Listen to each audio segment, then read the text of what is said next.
Assalamualaikum warahmatullahi wabarakatuh. Jumpa lagi dengan channel Kupas soal matematika dan lain-lain. Ingin informasi terbaru? Silahkan di-subscribe. Kali ini kita akan mencoba menjawab soal atau membahas soal CPNS untuk ujian tahun 2024 itu dengan materi dan soal asli dengan topik teks karakteristik pribadi bagian pelayanan publik part 1 serta soal tambahan mirip soal asli. Seperti kemarin yang sudah kita tampilkan di video sebelumnya, yaitu ada soal latihan, yaitu soalnya saya sangat senang dengan atasan yang A dekat dengan anak buah, B disiplin dan mempunyai etos kerja tinggi, C bertanggung jawab, D mau mendengarkan masukan dari bawahan, dan E memberitahu hal-hal yang harus dikerjakan. Jawabannya adalah yang pertama, kalau dikatakan dekat dengan anak buah, itu alasannya meskipun atasan dekat anak buahnya menyenangkan, hal ini tidak selalu menjadi faktor terpenting dalam kepuasan kerja. B. Disiplin dan punya etos tertinggi. Disiplin dan etos kerja yang tinggi memang penting, namun atasan yang terlalu fokus pada hal ini bisa membuat karyawan merasa tertekan. Kemudian C. Bertanggung jawab. Rasa tanggung jawab memang penting untuk seorang atasan, namun bukan satu-satunya faktor yang menentukan kepuasan kerja. Kemudian bagian D. Mau mendengar masukan dari bawahan. Nah, ketika atasan membenarkan masukan, mereka menunjukkan bahwa mereka menghargai ide dan pendapat Anda. Kemudian bagian E, memberitahu hal-hal yang harus dikerjakan, memberikan instruksi jelas yang penting. Namun atasan yang mau mendengarkan masukan dari bawahan menunjukkan rasa menghargai dan kepercayaan dapat meningkatkan motivasi dan kepuasan kerja. Nah, sekarang kita nilai. Yang mendapat nilai 1 adalah ini, dekat anak buah ya, ini merupakan faktor penting dalam ini juga merupakan suatu faktor, tapi tidak selalu menjadi faktor yang terpenting ya dalam kepuasan kerja. Jadi biasa saja anak buah tidak senang meskipun mereka atasannya dekat. Kemudian yang kedua, urutan punyanya 2 itu bertanggung jawab. Ya, bertanggung jawab jelas penting untuk atasan, namun bukan faktor yang menentukan keputusan kerja. Jadi ini kepuasan kerja itu memang ada rasa tanggung jawab, tetapi ada istilah kayak fleksibel ya, melihat kedudukan anak buah yang perlu. Kemudian yang poin 3, cuma hal-hal yang dikerjakan. Ini memang penting, namun atasan harus mendengarkan itu masukan. Ya berarti harusnya dia mendengar masukan ke bagian D ya. Yang kemudian yang keempat itu adalah disiplin etos kerja tinggi. Memang perlu disiplin dan mempunyai etos kerja tinggi untuk sebagai pimpinan. Tetapi apakah anak buah bisa mengikuti langsung? Jadi mungkin butuh penyesuaian untuk sementara waktu ya. Jadi karyawan bisa saja kalau belum mampu menyelesaikan akan bisa tertekan sehingga dia belum senang dengan atasannya. Yang paling bagus adalah bagian D, itu mendengar masukan dari bawahan. Ketika atasan mendengar masukan dari bawahan, mereka menunjukkan bahwa mereka sebagai atasan itu mengingat hargai ide dan pendapatnya ya. Jadi kalau ada ide dan pendapat ya kita tinggal rembukan dengan yang lain sehingga anak buah itu merasa diperhatikan atau merasa dihargai dari ide dan pendapatnya. Jadi jawaban yang paling tepat di sini adalah bagian D, mau mendengar masukan dari bawahan. Selanjutnya kita masuk ke masalah pelayanan publik. Jadi ciri-ciri TKP pelayanan publik adalah subjek dalam soal atau saya, Anda, atau seseorang. Disebut nama ya biasanya. Adalah petugas yang memiliki kaitan dengan pelaksanaan pelayanan publik. Contoh petugas pengurusan akta kelahiran, pengurusan kartu keluarga, petugas penjual tiket, dan lain-lain. Misalnya yang terdapat soal berkaitan dengan dilema antara memilih memberikan pelayanan adil dan sesuai prosedur atau memilih memberikan kelakuan khusus kepada masyarakat dengan sebab-sebab tertentu. Trik dan tipsnya adalah pilihan jawaban yang tersedia berkaitan dengan berbagai tindakan, jadi banyak tindakan dalam rangka melaksanakan pelayanan kepada masyarakat. Cara memilih jawaban yang tepat adalah utamakan tindakan adil dan sesuai prosedur dalam melaksanakan pelayanan terhadap masyarakat. Nah, kemudian kita lihat contoh soalnya. Ketika Anda ditugaskan sebuah tim terpecah sebagai ketua, dalam tim tersebut sebagian besar anggota yang tidak sesuai dengan harapan Anda, sikap Anda A. Saya bekerja setengah hati karena anggota tim tidak seperti saya harapkan. B. Saya berusaha mengajak anggota tim untuk lebih kompak dalam menyelesaikan tugas. C. Saya akan membagi tugas masing-masing anggota sesuai kemampuan. D. Saya akan senantiasa berusaha bekerja dengan profesional. E. Saya akan menerima segala kekurangan dan kelebihan setiap anggota tim. Kita jawab. A. Saya bekerja setengah hati karena anggota tim tidak seperti yang saya harapkan. Nah, bekerja setengah hati ini tidak akan menyelesaikan masalah ya, dan hanya memperburuk keadaan. Jadi asal kerja saja, asal kerja, jadi hasil dari pekerjaan tidak maksimal. Kemudian bagian B, saya berusaha mengajak anggota tim untuk kompak menyelesaikan tugas. Mengajak anggota tim untuk kompak memang penting, tetapi hal ini tidak menyelesaikan masalah jika anggota tim tidak memiliki kemampuan atau motivasi yang cukup. Kemudian bagian C, saya akan membagi tugas masing-masing anggota sesuai kemampuan. Bagi tugas kemampuan memang penting, tapi hal ini tidak akan menyelesaikan jika ada anggota tim tidak memiliki keterampilan yang dibutuhkan untuk menyelesaikan tugas. Dan D, saya akan senantiasa berusaha bekerja dengan profesional. Sebagai ketua tim, Anda menunjukkan sikap profesionalisme meskipun anggota tim tidak sesuai harapan. Hal ini berarti menyelesaikan tugas dengan sebaik-baiknya, menjaga komunikasi yang baik, dan memberikan arahan yang jelas kepada anggota tim. Kemudian E, saya akan menerima segala kekurangan dan kelebihan anggota tim. Menerima kekurangan dan kelebihan setiap anggota tim memang penting, tapi hal ini tidak akan menyelesaikan masalah jika anggota tim tidak mau bekerja dan tidak mau belajar dan berkembang. Ya, jadi mirip dengan bagian C ini, tidak memiliki keterampilan dibutuhkan ya. Nah, sama juga dengan anggota B, tidak memiliki kemampuan atau motivasi yang cukup. Nama modelnya agar berbeda, tapi poinnya pun akan berbeda juga. Kita lihat untuk poin 1 ini setengah hati jelas, 1 poin saja, yang paling bawah. Kemudian yang kedua adalah ini menerima segala kekurangan kelebihan anggota tim. Jadi asal kerja ya, kalau mampu-mampu, tidak berarti hasil pekerjaan tidak akan maksimal ya. Kemudian yang ketiga adalah ini mengajak anggota tim kompak. Nah, jelas sudah jelaskan tadi, ini kalau tidak ada kemampuan dan motivasi yang cukup ya jelas tidak bagus ya. Nah, kemudian yang keempat itu adalah membagi tugas masing-masing sesuai kemampuan. Nah, seperti ini kemampuan dan ini seperti ini kekurangan kelebihan sesuai kemampuan. Kalau memang mampu ya, kalau tidak memiliki keterampilan ya susah ya. Kemudian bagian D adalah berusaha dengan profesional ya. Bagi anggota tim, Anda harus menunjukkan sifat profesionalisme meskipun anggota tim tidak sesuai harapan. Hal ini memberikan tugas sebaik-baiknya, menjaga komunikasi yang baik, dan memberikan arahan jelas kepada anggota tim. Jadi ceritanya ini ada yang tidak mampu itu terus di follow up. Yang tidak mampu, yang sudah mampu ya dibiarkan bekerja. Yang tidak mampu kita bantu dengan semampu atau dengan kemampuan yang kita miliki. Ini yang paling jawaban yang paling tepat. Adalah bagian D. Saya akan berusaha bekerja dengan profesional. Selanjutnya nomor yang kedua. Anda sedang bertugas di kantor pelayanan publik di hadapan dengan situasi yang rumit dan membutuhkan waktu lama untuk diselesaikan. Pelanggan yang Anda layani menilai menunjukkan ketidaksabaran dan ingin segera menyelesaikan masalahnya. Bagaimana cara Anda mengatasinya? A. Menjelaskan dengan tenang kepada bahwa situasinya rumit dan membutuhkan waktu lama untuk menyelesaikan. B.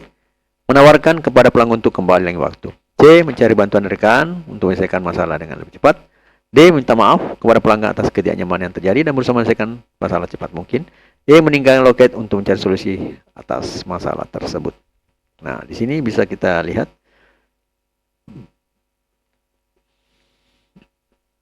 bagian A, menjelaskan dengan tenang kepada pelanggan bahwa situasinya rumit. Nah, untuk membutuhkan waktu yang lama. Pelanggan yang kesal mungkin tidak tertarik dengan penjelasan yang rumit. Dan merasa tidak didengarkan dan menjelaskan detail sesuai membuang waktu saja. Yang semakin memperburuk kesalahan pelanggan. Yang kedua, menawarkan untuk kembali lagi. Nah, ini bukan solusi. Ini menunda waktu itu semakin frustrasi pelanggannya, memberikan kesan bahwa Anda tidak memprioritaskan masalah pelanggan. Bukan C, mencari bantuan dan rekan kerja. Ini juga mencari bantuan menunjukkan Anda ingin menyelesaikan masalah dengan cepat dan mencari bantuan. Mungkin membutuhkan waktu dan membuat pelanggan menunggu lebih lama. Jadi mencari orangnya saja sudah lama, belum tentu juga orang yang kita cari, yang kita delegasikan untuk menyelesaikan masalah juga mampu. Ya, itu berarti akan lebih lama lagi pelanggan menunggu. Bahkan dia minta maaf kepada pelanggan atas ketidaknyamanan yang terjadi dan berusaha menyelesaikan masalah secepat mungkin. Meminta maaf menunjukkan bahwa Anda memahami kesalahan pelanggan dan bertanggung jawab atas situasi tersebut. Ini membangun hubungan positif dan meredakan ketegangan. Ya, Anda minta maaf. Jika minta maaf itu artinya kita merendahkan diri karena memang kita anggaplah kita bersalah, sehingga orang yang menjadi pelanggan itu merasa maklum dengan hal tersebut. Nah, ini lebih bagus ya, lebih lebih manusiawi. Kemudian bagian E, meninggalkan loket pelayanan. Nah, ini ini juga salah ini. Meninggalkan pelanggan tanpa penyelesaian, berarti sikapnya tidak bertanggung jawab dan tidak profesional. Hal ini dapat membuat pelanggan semakin marah dan memburuk citra kantor pelayanan publik. Kita lihat poinnya. Yang pertama ini yang meninggalkan ya. Yang kedua adalah menawarkan pelangi lebih. Ini asal masih ada perhatian, cuma memberikan bahwa kembali ke lain waktu ya.